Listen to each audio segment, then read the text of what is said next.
Bienvenue sur le rocher.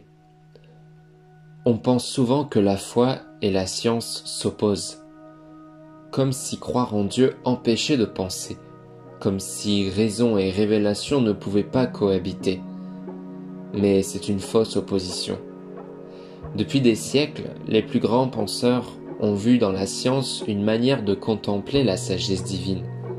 Galilée disait « La science nous aide à lire le livre de la nature écrit par Dieu lui-même ». Pascal parlait du cœur qui connaît des raisons que la raison ignore. Newton, Kepler, Pasteur, Einstein, tous à leur manière ont reconnu que l'univers semble réglé, pensé, voulu. La Bible ne prétend pas donner des formules physiques, elle parle en langage spirituel, mais elle pose les fondations philosophiques qui rendent la recherche scientifique possible. Un monde ordonné, des lois stables, une intelligence humaine capable de comprendre et surtout un sens derrière tout cela. Alors aujourd'hui, prenons un moment pour explorer ensemble 5 points où foi et science se rejoignent profondément. C'est parti. Il fut un temps où certains scientifiques croyaient que l'univers était éternel, sans commencement. Mais la science moderne, à travers la théorie du Big Bang, a bouleversé cette idée. Tout semble avoir commencé. L'espace, le temps, la matière, tout a jailli d'un point d'énergie infinie, d'une origine mystérieuse, un commencement absolu. Et la Bible, depuis des millénaires, le proclamait déjà dans Genèse chapitre 1 au verset 1. Au commencement, Dieu créa les cieux et la terre. La science décrit le comment du commencement. La foi révèle le pourquoi. La science peut mesurer la limite du Big Bang, mais la foi y entend l'écho d'une parole première. Que la lumière soit. Dieu n'entre pas en compétition avec les équations. Il est la raison première, la cause de toute cause, le souffle derrière la création. L'univers n'est pas chaotique. Il est structuré, équilibré, précis. Les lois de la physique sont si fines qu'une variation d'une fraction de seconde après le Big Bang aurait rendu la vie impossible. Les scientifiques parlent d'un réglage fin de l'univers, un équilibre si fragile qu'il défie le hasard. Et la Bible le disait bien avant, dans Psaume 19 au verset 2, « Les cieux racontent la gloire de Dieu, et l'étendue manifeste l'œuvre de ses mains. » L'ordre du cosmos est une signature, un code silencieux gravé dans la matière. Chaque loi, chaque orbite, chaque particule parle d'un créateur d'une intelligence infinie. La science découvre les mécanismes, la foi contemple la main qui les a tracés. Regarde la vie, une cellule, un ADN long de 3 milliards de lettres, un cœur qui bat, un cerveau qui pense, une conscience qui s'éveille.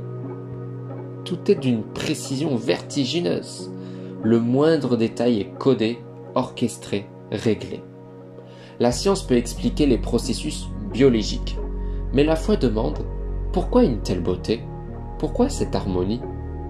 Colossiens chapitre 1 au verset 16 répond « Tout a été créé par lui et pour lui. » La vie n'est pas un accident, c'est un langage, un message inscrit dans la création.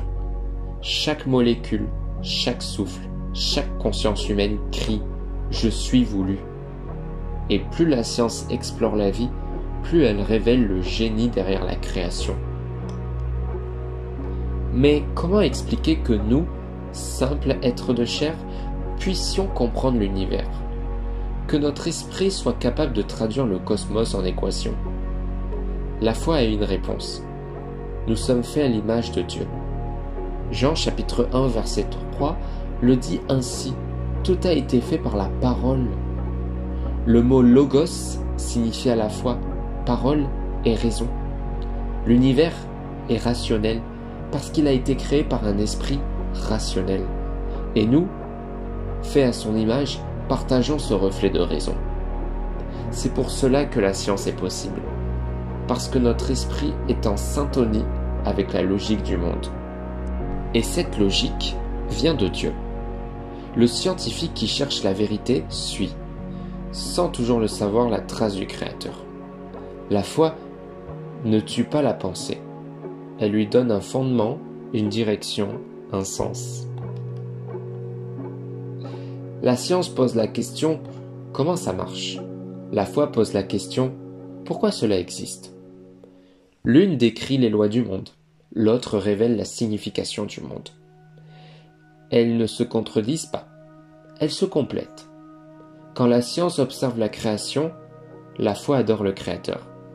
Quand la science découvre, la foi s'émerveille. Quand la science explique, la foi s'incline.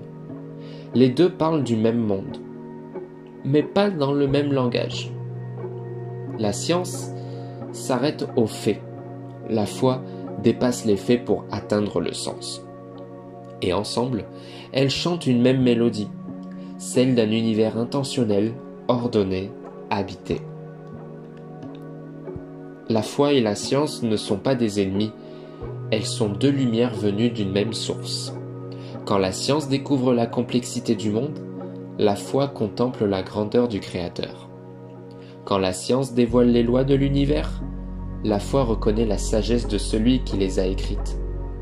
Elles ne se contredisent pas, elles se regardent, se complètent, s'enrichissent.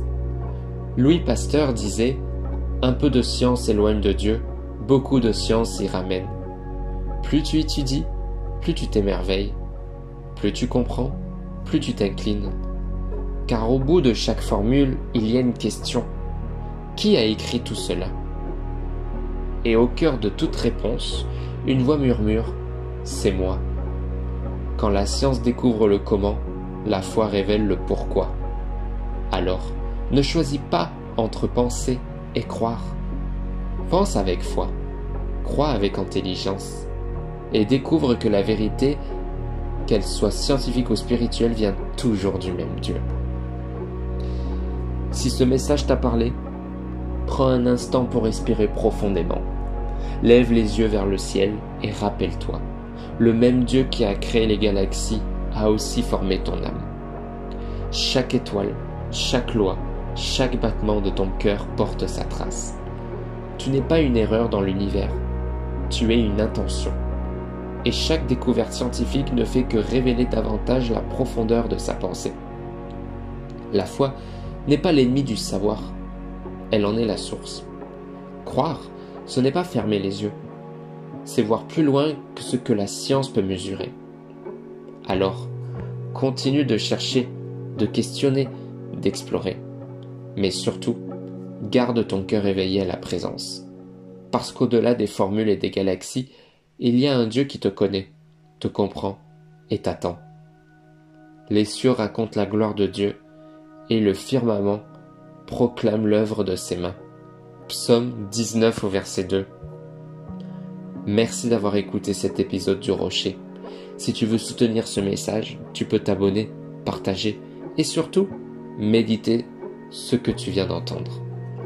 Que ta foi et ta raison marchent ensemble et que la lumière de Dieu illumine tes pensées. Jusqu'à la prochaine fois.